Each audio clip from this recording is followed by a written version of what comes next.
सामाजिक क्रांति की शुरुआत वहाँ से कैसे हुई? उन्होंने कहा ऐसे धर्म ग्रंथ जो हमको नीच और अछूत बनाते हैं वो हमारे किसी काम के नहीं हैं। दूसरा उन्होंने कहा कि यदि इस देश के शूद्र और अतिशूद्र, शूद्र को जो वर्ण व्यवस्था में सेवा करते थे 3 वर्णों की, और अतिशूद्र जो वर्ण व्यवस्था के बाहर थे, जो अछूत कहे जाते हैं, ये सारे के सारे एक जगह मिल जाए, दोनों एक जगह मिल जाए तो निश्चित रूप से एक क्रांति हो जाएगी। राज सत्ता जो इनको उनके हाथ से छीनी गई थी वो इनके हाथ में मिल जाएगी। ज्योतिराव फुले ने ये आंदोलन चलाया था और एक संगठन बनाया था जिसका नाम है सत्य शोधक समाज।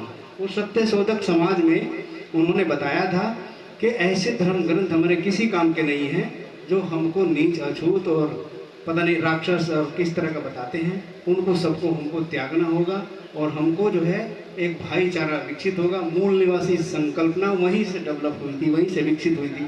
उसके काउंटर में दयानंद सरस्वती ने आर्य समाज की स्थापना किया। उन्होंने कहा वेदों को जला दो, आर्य समाज के दयानंद सरस्वती ने कहा वेदों की ओर लौटो। ये काउंटर आया, वो दूसरा विषय हो जाएगा। तो यहाँ पर ये बताना मैं चाहता हूँ कि जिस तरह का समाज भारत में है, 4 वर्ण हैं, और जापान में भी 4 वर्ण थे। एक वर्ण का नाम दमिया था, दूसरे का नाम समुराई था, तीसरे का नाम कोमन फाल था और चौथे का नाम ईटा था। यहाँ ब्राह्मण, क्षत्रिय, वैश्य और शूद्र 4 हैं। तो सयाजी राव गायकवाड़ ने जो है एक ज्योतिराव फुले के बाद एक सेमिनार बुलाई और सेमिनार में जो है उन्होंने ये बात रखी कि जापान में जो है 4 प्रकार के लोग थे। दमिया ब्राह्मण के बराबर, समुराई क्षत्रिय के बराबर, कोमन फाल यहाँ के ओबीसी के बराबर और ईटा यहाँ के अछूतों के बराबर। तो वहाँ पे क्या हुआ, वहाँ पर सबसे बड़ी ये बात हुई जब ईटा लोगों के अंदर जागृति आई।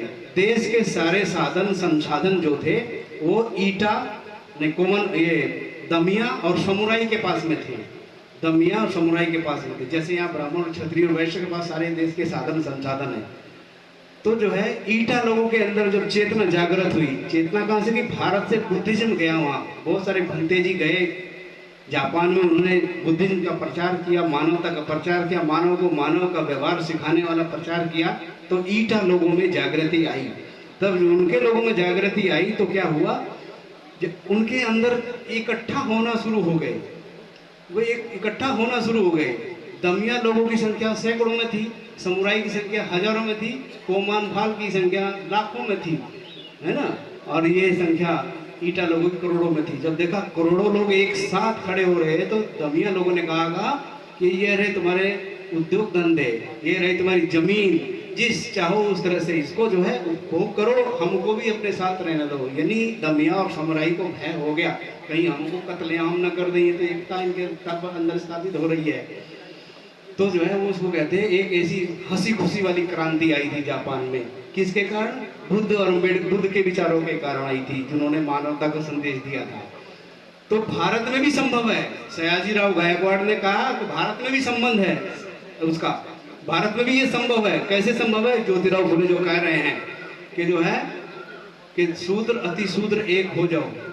जब दोनों एक हो जाएंगे, इनकी संख्या कम है, ये भी इसी तरह से साधन संसाधन आपको सौंप देंगे। मगर इन्होंने बिल्कुल भी एक नहीं होने दिया। सयाजी राव गायकवाड़ को अभी अपनी बात कहे हुए लगभग 150 साल के करीबन हो गया, अभी तक हम लोगों के अंदर चेतना नहीं आई। यदि हम सच्चे अम्बेडकरवादी हैं, यदि सच्चे बुद्धवादी हैं, सच्चे हम ज्योतिराव फुले के अनुयायी हैं, पेरियार के अनुयायी हैं, हमको इस बात को समझना होगा। अनुसूचित जाति के लोग, अनुसूचित जनजाति के लोग, ओबीसी के लोग यदि मिल करके काम करेंगे तो इनकी औकात नहीं जो हम लोग सामने टिक पाए। और आप लोग भी सुनते सुनते बोर हो गए, कहने के लिए बहुत सारी बातें हैं। अब मैं अपनी बात को एक बात बता करके यही खत्म करूँगा। ये 2 बात बताऊँगा। हमेशा उन लोगों से सावधान रहना जो इस धरती पर रहते हैं और आपको ईश्वर तक मिलवाते हैं और जो है मनुष्य मनुष्य में भेद पैदा करते हैं। अब अपना चिंतन अपने आप करो। मानव का मानवता के मानव के साथ मानवता का व्यवहार जो सिखाए वही हमारा सच्चा गुरु है, तथागत गौतम बुद्ध जी, बाबा साहब भीमराव अम्बेडकर। इन्हीं शब्दों के साथ सभी को जय भीम, जय भारत, जय श्री राम।